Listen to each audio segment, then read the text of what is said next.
Saturday morning, I headed off to a garage sale. Disappointing results, but the day was not a complete loss.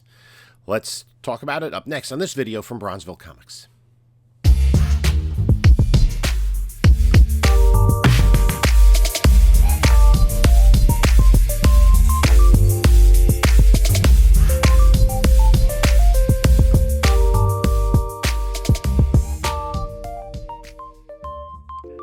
Hello, panelologists. This is Jim from Bronzeville Comics coming to you with another video. And before we get started, please like, comment, and subscribe. Check out the description of this video for my email, my eBay, my whatnot, and my Instagram. And we are doing a Bronze Age horror sale on whatnot Monday night, October 28th. So everything starts at $3, and I have a whole bunch of books back here all loaded up, ready to go with Bronze Age horror. I have over 200 items, so I think I might have more than that even. So anyway, I had seen an ad for a yard sale. It was about 20 minutes for me, but it was across a bridge, so I had to pay a toll. And all it did was it said comic books in the description. It was a Craigslist ad, so I emailed them and said, what kind of comic books do you have, about how many? And they said, we have about 200 comic books from the 90s, Marvel, DC, Image. They're all bagged and boarded. I said, okay, it's worth a shot. Let me take a go out there. And so it was a 9 a.m. start. I got there probably before 8:30. Didn't see anybody else there. Actually, when I parked, the garage was on the other side of the house from where I parked. So I saw, the houses are fairly close together. So the garage, the driveway and garage, I saw there was nobody there. But then I realized, and I saw a sign, because I guess the house is or was for sale, a for sale sign in front of the house that had a garage sale, on top of it. So I got out of the car, I said, oh, maybe it's beyond it. So I see there's the driveway, and they're mostly full, and they're still bringing some stuff out. So I walk up, and there's an older lady there, and I said, do you have comic books? She goes, oh, I think we sold them all.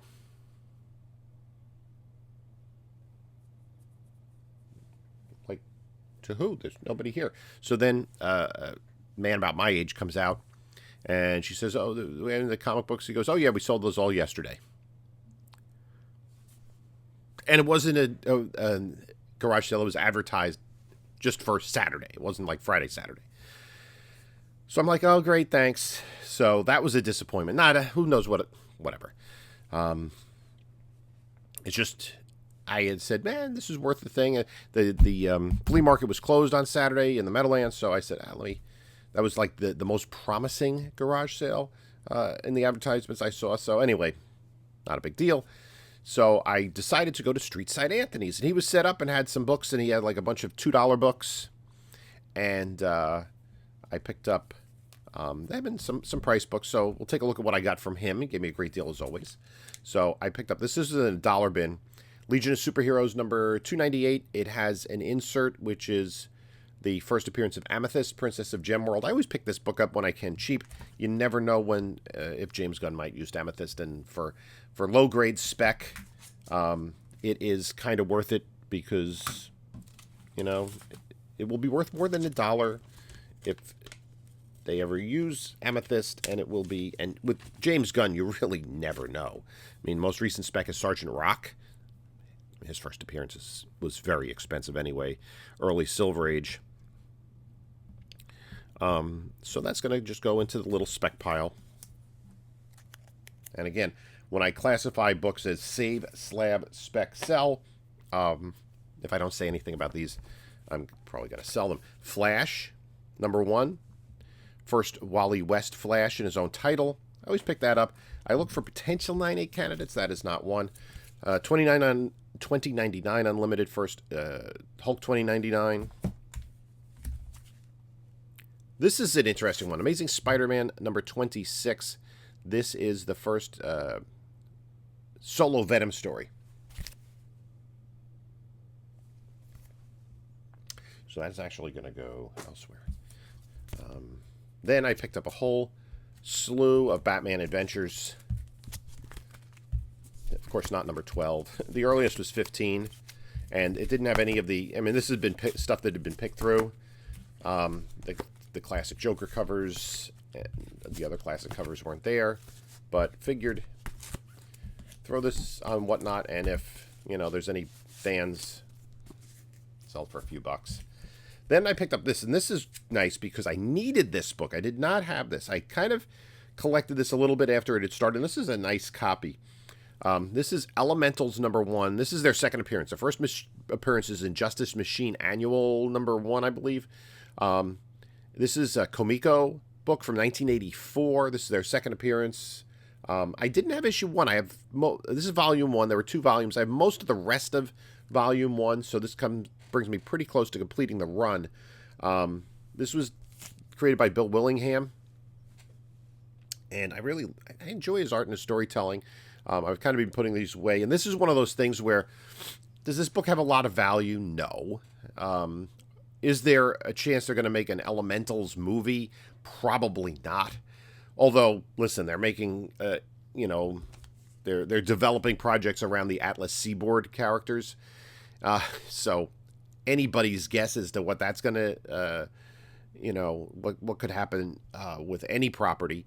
But this is just something I want to read. And I'm kind of putting them all together, like in dollar bins or out of collections. And so I'm pretty much close to finish with the run. Bane breaks Batman's back. This one was interesting. This is Identity Crisis, #1. This is I think it's the second print, right? The first print is color, and then this is like a negative sketch cover, I guess is the best way to describe it. This is an amazing read. This is a book from, what year is this? This is 2004. So this was DC's kind of company-wide crossover event of the summer. This is a really underappreciated story. It's great because it isn't galactic in nature. You know, they're not fighting Darkseid or some other beings that are trying to destroy the universe or whatever. It's not multiverse. So it's a really grounded story. And if you haven't read it, I suggest, you know, you can probably find the trade paperback pretty cheap. These issues aren't very expensive. It's a murder mystery, essentially. And then it delves into how the characters have to deal with villains, right? Back in the 1960s, right, the Silver Age, Bronze Age, for years, it was just like, okay, we'll throw them in jail. We'll throw them in Arkham Asylum, and then just wait, you know, until the writers need them again for another story. But what do you do with, like, people who are truly evil and trying to destroy the lives of superheroes and their families? So this is, I just wanted it because I haven't seen this cover. I thought it was cool. It's not worth a lot. But that's just going in the PC. Then Madman Comics #1 from Dark Horse, Mike Allred. I'm not sure. There were several iterations of Madman over the years from different companies. This is not his first #1, I don't believe. But I think I have some of the other issues from that run. But for a couple bucks, why not? And then a little key here, Batman 475, first appearance of Renee Montoya. Could DC use her? Sure. Will they? Who knows? Nice high-grade copy of Flash Rebirth. This is also from 2004. It's around that era. That's a little bit later. 2009. And this is when they bring Barry Allen back into continuity. He died during Crisis on Infinite Earths, and then, I mean, it would be, 23 years later, they decide they're going to bring him back. He wasn't really dead. He was just kind of lost in the Speed Force or whatever. And it's a Jeff Johns story, so it is well worth reading. Then I picked this up, and I think this is slab-worthy. This is a really sharp copy of Nightwing #1. This is a miniseries. It's the first solo series that Dick Grayson had. First self-titled series. As Robin, he did have his own run back in the Golden Age in Star Spangled Comics. And actually, Robin, because of that, had more Golden Age appearances than Batman. Because Batman, after Robin became his sidekick, basically every story had Robin in it. There were a couple of instances where I think he was without Robin. There was a probably an inventory story that he used in Batman #1. I'm not sure Robin was with him in each of the All-Star Comics appearances that he did. But for most part, every other... I mean, Batman did appear in some of those Star Spangled stories, so that's going into the slab pile.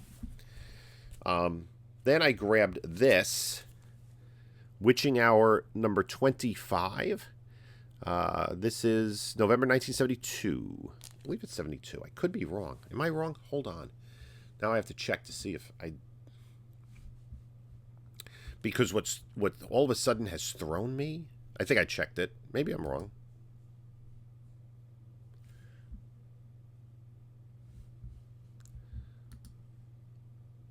And then I'll just throw it in the horror pile.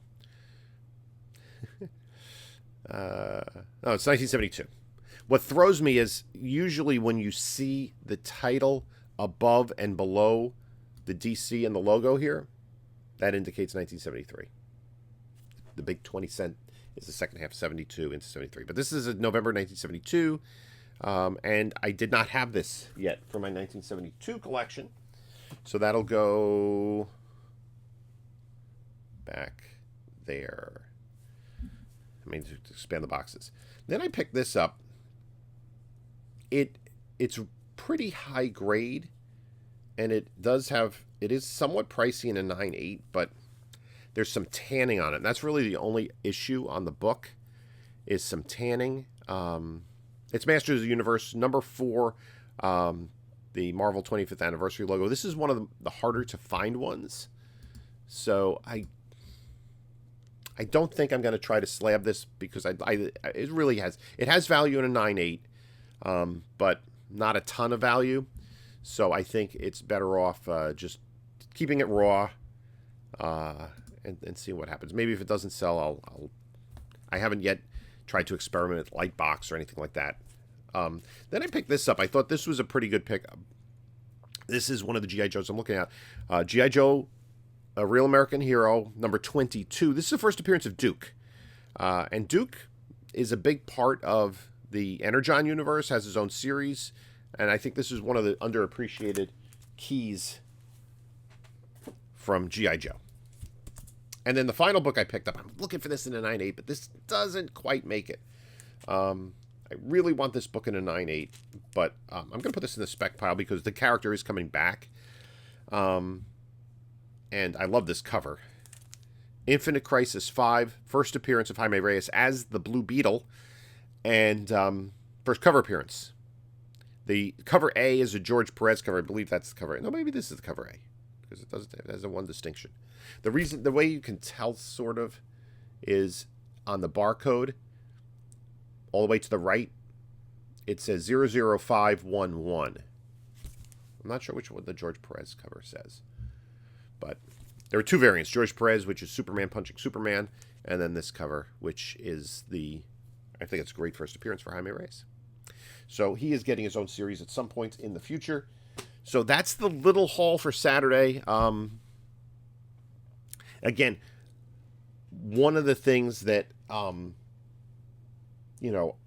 think is important to remember, it's not like every haul is going to be, have all these big keys in it. And, sometimes you get big keys, sometimes you don't. For me, especially when I have time, so Street Side Anthony, go there and you hang out. It's kind of something to do on a Saturday morning. And I kind of search for high-grade books that may be 9.8 contenders. So not for nothing, but if I do get this back as a 9.8, then the value of this exceeds what I paid for everything. So that's kind of like the hobby funding itself on a very simple basis, right? I'm not going to get rich.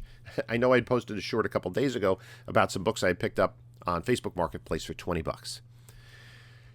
And it was, people say, you're going to make thousands of dollars. They're worth more than $20. If I sell them, I'll probably triple my money, at least double up. But it's just, and then a couple that I keep, maybe. It's not about the big value books, and a lot of it is like the Elementals book, about books that I want to read, or the the Identity Crisis book that I have, just books, now a variant cover, a second printing that I just want in my collection, The thing is, my collection keeps getting more and more voluminous over time, which is fine, but that's kind of the fun of it, you know. And sometimes you hunt, could this be a 9.8? Yeah, with light box maybe, but you know, you kind of see if you can find a few 9.8s in there, and that you know, if you have the right eye and you can do the pressing, again, it makes the hobby fund itself. So not the most exciting haul, but it did kind of balance the disappointment I felt by just spending the time to go to a garage sale and finding nothing. Because I'm like, what could I have found there? Maybe there'd be some keys from the early 90s.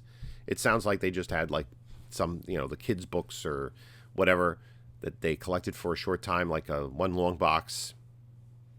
They probably got rid of it for a few $100s. So anyway, on the bright side, fewer books to fill up my basement. I'd like to thank you for stopping by. You can take a look at a couple of my other videos here. And I'm going to try to be cleaning out my basement a little bit more today. So until next time, this is Jim saying, enjoy your comics.